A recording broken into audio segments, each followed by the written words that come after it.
Hello everyone. So in this video I'm going to show you how to make this blanket. This is a 2-row repeat and a Alpine stitch border, and then I finished it with a crab stitch edging, and I was able to do it with about $5 worth of yarn. I wanted to challenge myself. I know money is tight for people and babies are still being born, and we want to make things for the mother and the new baby. So it is possible. And I also want to show you, maybe value yarn is not your first choice for a baby blanket, but it does transform. I used the same yarn to make this. This is the wedding blanket or the love blanket. And look how soft and light and flexible it is.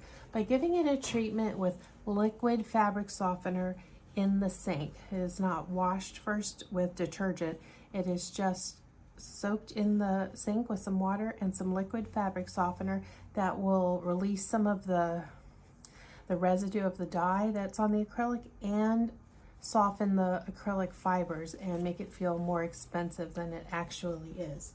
And I used Big Twist Value in white and then the sage color. And the body of this, I have the size and the stitch count on the website. But these were on sale for $2.49 each.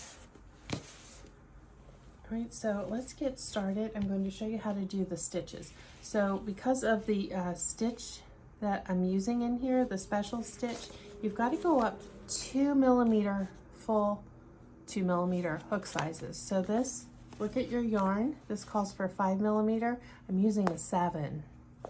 This is still a no holes blanket, so the baby's finger and toes will not get stuck. I always think that's very important to mention. Not all stitches are baby safe.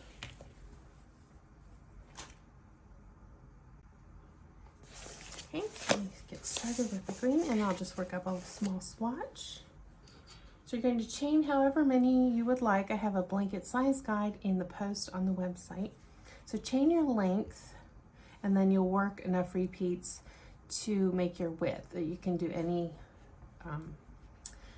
count. It doesn't have to be odd or even, just long enough plus 2 stitches.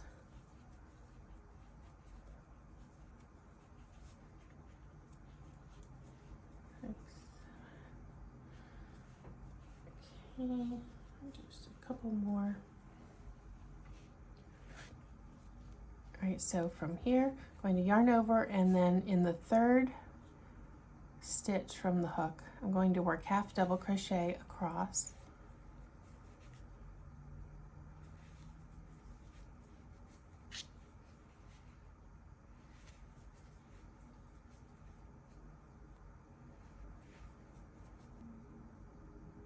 All right, I'm at my last 2 of row 1, all half double crochet. So that is your row 1, chain 1, and I'm going to work reverse linked single crochet. So the first stitch will be a single crochet, and I'll work this like I work linked stitches. I use those so often. If you're new to the channel, you will see this stitch a lot. Pull up just like I'm working a stitch, then go back to the stitch space before, drop another loop, 3 loops on hook, yarn over, pull through. Next stitch, go into it, just like you're going to work a single crochet, pull up your yarn high enough, then go back to the space before that stitch, pull up another loop, yarn over, pull through. Next stitch, go back, kind of like crossing over. Now make sure when you go under that you still have all 3 of those loops on the hook and they're not twisted. Pull through. One more time. Pull up the loop, go back to the stitch before, pull up again, yarn over, pull through. So this, at this point, this is the wrong side. So there's a right and wrong side, although the wrong side just looks kind of simple, almost like the herringbone stitch. This is the wrong side. And then the right side. So the right side with the Alpine stitch border is going to definitely have a right side because the Alpine stitch has a right and a wrong side. It's not hideous, but it just doesn't have this kind of flashy impact that the right side does. And I wanted a somewhat simple body to have a flashier border to make an impact, especially if you're having to do it on a budget. If you have a really beautiful design, no one will ever notice. They'll just see the beautiful design. All right, so that's it for the body. You'll just work these repeats of the reverse linked stitch and half double crochet. And you want to, let me come to the ends just so I can point something out so that you don't miss any stitches.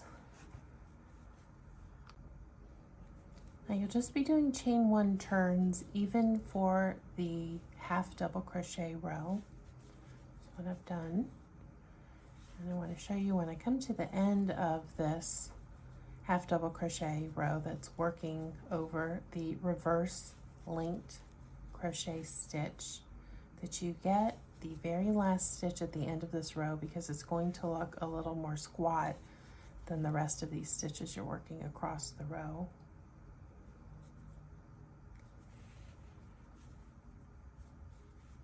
I pulled up too much yarn there. Okay, so I'm coming to the end.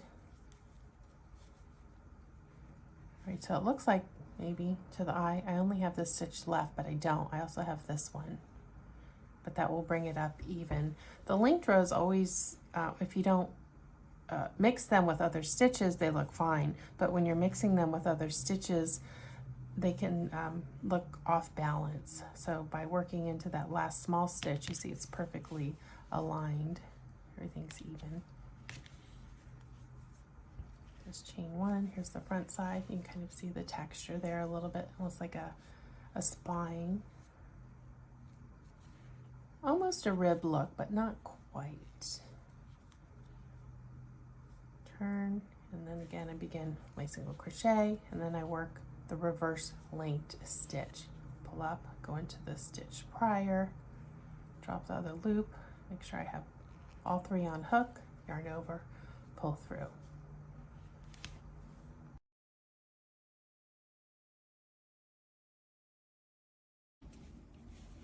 All right, so when you've reached the size of blanket that you want, I'm just starting on the border now, and all you're doing to set it up is, as you might expect, just working some single crochet all the way around. And in the corners, you will do 2 single crochet. I'm coming up to a corner, and I'll just demonstrate that for you if you are very new to crocheting blankets.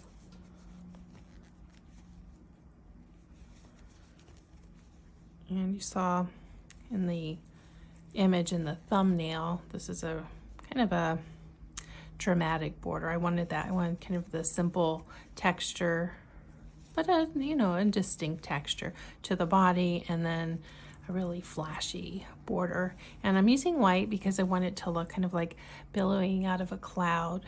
The colors will be, whoops, I think I put 2 in that stitch. And because this is a Alpine style border, the Alpine stitch requires a odd stitch count. Now here I am in a corner, so I'm just going to do 1 stitch and then go back into that stitch again and work a second one for turning. And then this is my last part of the blanket, so I'm going to go back and count all of my stitches and figure out if I need to add or subtract something to create a odd number stitch count. So if you do need to do an extra stitch or reduce a stitch, either way, whatever you need to do to create your odd number of stitches, what you can do is either work 2 stitches into 1 to add a stitch, or just skip over. Like here, I would work 2, I would skip over and just work 1. And I'll do that when I have about 6 or 7 stitches left, so that gives me a little bit of wiggle room where to best make that adjustment. And then at the end of this round, I'm going to introduce white.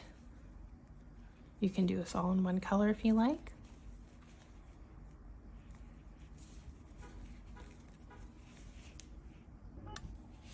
Okay, so I finished the round. Got an odd number of stitches with this last finishing stitch. And I'm not going to cut my color, my main color. I'll just drop it back and bring up the new one, because the round after this I'll be bringing it up again. So make a slip knot long enough for a tail to hide and bring it in. All right, find that first stitch, bring up a loop, pull through just to get it connected, yarn over, go back into the same stitch, and then start my double crochet.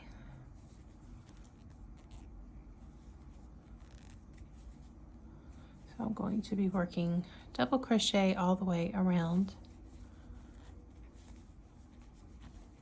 And this is a setup row for the Alpine stitch. So the Alpine stitch needs to be odd numbers because the way they're kind of staggered, so that they don't overlap but rather go in between each other. That's why you need an odd number, so that they alternate. All right, so I'm coming up to my first corner, and in the first round that was just single crochet in the main color, I had you work 2 single crochet into 1 stitch to make that round, and I am there now. So if we look closely, these are the 2 stitches.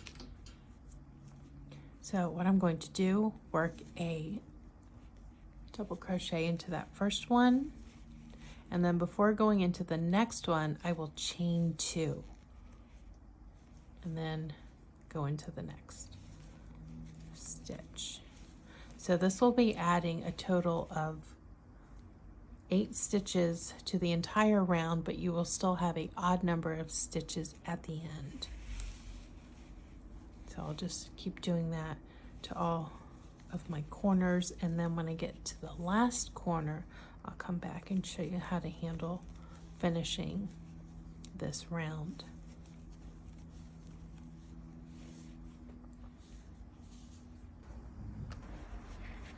And I'm coming up to the end and again, here we see I have my 2 stitches that were worked into that corner space. The first stitch is here, that's where I started. So I'll finish my last half double crochet of the round. Move that tail from the main color. Then this also needs a chain 2 space, so I'll do that, and then slip into the top of that first double crochet of the round, chain 2. Then Alpine stitch alternates double crochet and single crochet. So always after you do your double crochet row, you do a single crochet. So we're going to go back into the chain 2 space for our first stitch. Then work single crochet around.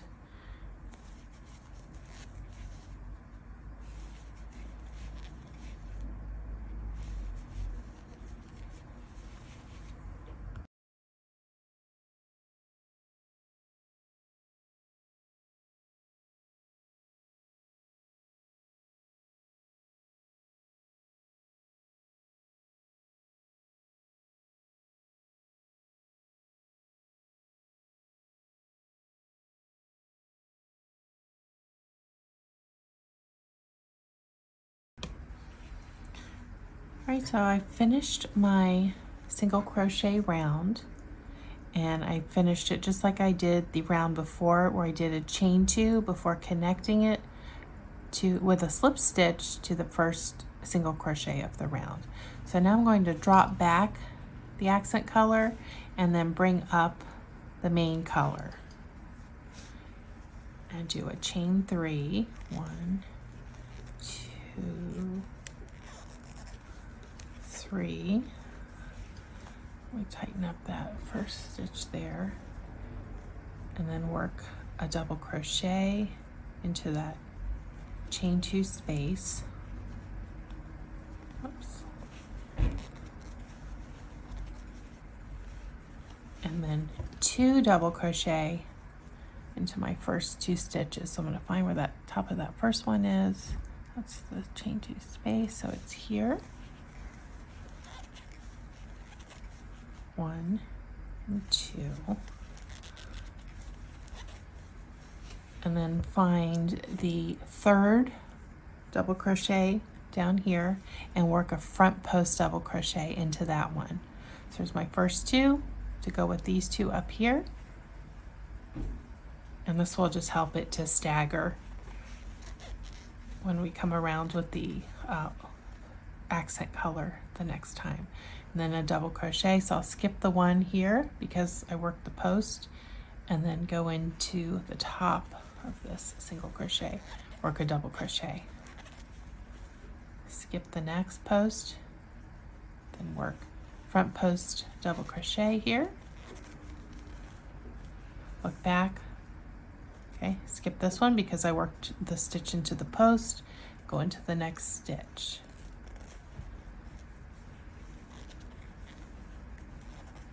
Again, look for the next stitch, but we're going to do it in the post right here.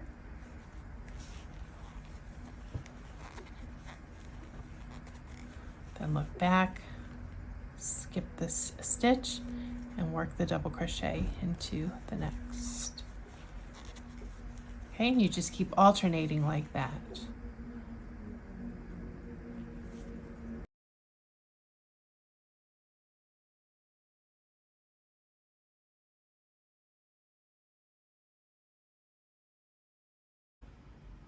So I'm ready for round 6, and I've already brought up my contrasting color and I attached it as I did for round 4, where I did a chain 3, did a double crochet back into the chain 2 space, and now I'm going to work a double crochet in the first stitch, and then start alternating my front post double crochet. So in the round prior, the main color round, I did 2 double crochet. So in this one I just did 1, and now I can get right in there and start working that front post double crochet. Look back, see which stitch I need to skip, which is this one because it's worked in the post, and then the next one I will work my regular double crochet. And then after this front post double crochet, I'll go in here, look back, find the one I need to skip, which is there, and then I see my next front post double crochet here, and I work there. So I'll just go around and finish doing these, and then this will be followed by another round of single crochet in the accent color. And I'm leaving my main color attached because I do want to work it again as part of my finishing single crochet rows. All right, so now I finished working my last 2 rounds of the accent color with the front post alternating stitch with the double crochet, and then the final round of single crochet. So at this point you could stop, but I'm going to do a crab stitch around in the main color. Cut my accent color, pull this through, leave that in.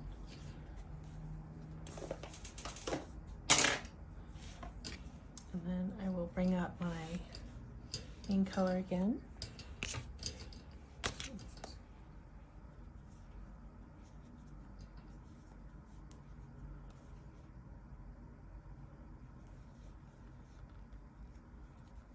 single crochet to attach. Alright, so for the crepe stitch, this tail out of the way, I'm going to go in here, pull up the yarn this way, yarn through, make your single crochet. Again, go under, pull up from below, work the single crochet.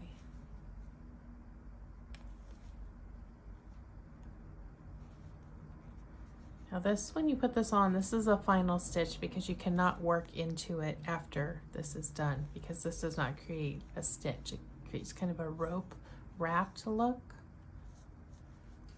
So it's definitely a finishing stitch. And if you've got enough extra yarn, if you're doing this on a budget, this is a nice touch. But this will put you over the yardage that the skein has. Now conversely, if you want to do this finishing stitch with your contrast yarn, you still have enough of that. If you bought a full skein, or if you're using your scrap yarn and you have enough to do this, you could do that as well.